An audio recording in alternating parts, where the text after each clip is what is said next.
এইটা হচ্ছে Chilkirhat park.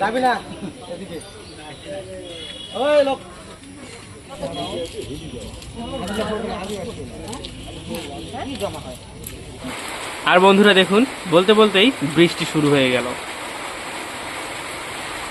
Hi guys, good morning, welcome to my new blog. তো আজ সকালে কিন্তু আমাদের এই দিকটায় বেশ ভারী ধরনের বৃষ্টি হলো।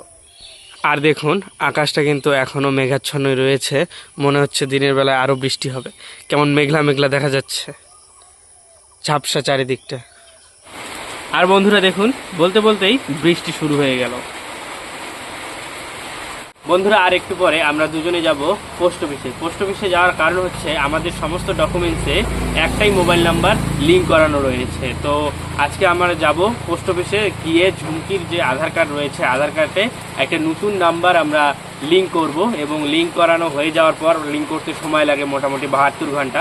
লিঙ্ক করানো হয়ে যাওয়ার পর আমরা আর একটা নতুন অ্যাকাউন্ট, ঝুমকির একটা নতুন অ্যাকাউন্ট পোস্ট অফিসে করব, এবং আমিও একটা নতুন অ্যাকাউন্ট পোস্ট অফিসে করব। তো সেই কারণেই যাব পোস্ট অফিসে।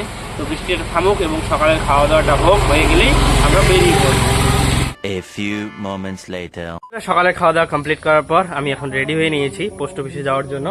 তো এক্ষুনি বেরিয়ে পড়ব।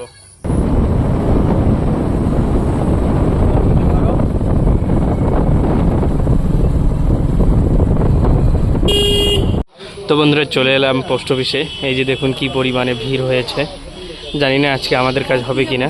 আমি সবেমাত্র আমাদের ডকুমেন্টস জমা দিলাম। এখন হবে কি হবে না হবে ঠিক বলতে পারছি না। পাশেই রয়েছে একটা পার্ক, আর মেয়েকে নিয়ে ওর মা গেছে পার্কের ভিতরে। এই যে দেখুন পার্কের ভিতরে হাঁটছে, টাইম পাস করছে আর কি।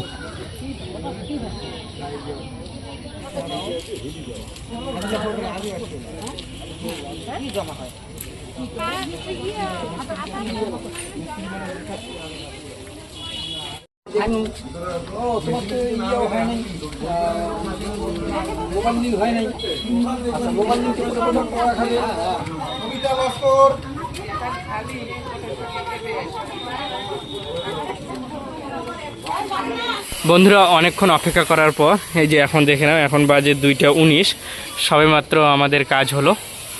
তো এখন একটু যাব বাজারে, যদি বাজার খোলা থাকে তাহলে কিছু জিনিস কেনার আছে, জিনিস কিনে যাব বাড়িতে। আর যদি বাজার বন্ধ থাকে তাহলে তো আর কিছু করার নেই, অমনি বাড়ি যেতে হবে।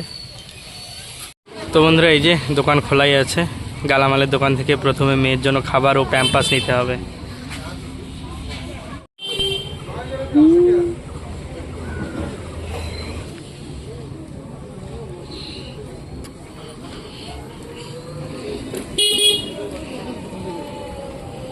অফিসের কাজ এবং বাজারের দরকার সেরে আমি চলে এলাম বাড়িতে। আমি কিন্তু স্নান করেও যাইনি, কারণ ভেবেছিলাম কাজ তাড়াতাড়ি হয়ে যাবে, এসে স্নান করব। তো কাজ শেষ করতে অনেকটা সময় লাগলো, খিদেও লেগেছে, স্নানও করি নাই। তো এখন স্নান করব, স্নান করে দুপুরে খাওয়া দাওয়া করব। 1 hour later.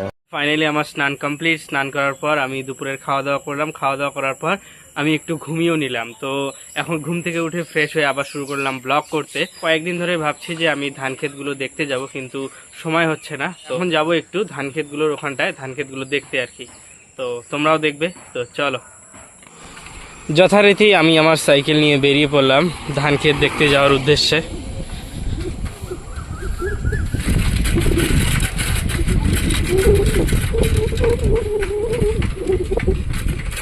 এখন দেখুন আমাদের দোলাটা দেখতে কিরকম, ধান আর পাট।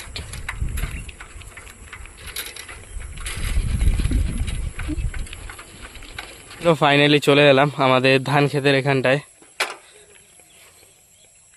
এবছর আমাদের ধান খুব বেশি একটা ভালো হয়নি। এই যে অন্যান্য ধানগুলো পেকে গেছে, কিন্তু আমাদের ধান এখনো ঠিক মতো বেরো হয়নি। আর মনে হচ্ছে না ওইটা বেরোবে। এই যে এই জমিটা যে রয়েছে, এই জমিটার ধান এখনো ঠিক মতো বেরো হয়নি। এই যে এগুলো এখানে এই জমিটা, রাস্তার ধারে যে জমিটা রয়েছে সেটা তা মোটামুটি বেরিয়েছে, কিন্তু এই যে এই জমিটা যে রয়েছে এই দিকটায়, এই জমিটার জমিটার ধান মার গেল। খুব মানে বেশি ভালো হয়নি বলতে গেলে আর কি। কি যে সমস্যা হলো, জমিটার ধান বেশি ভালো হইল না।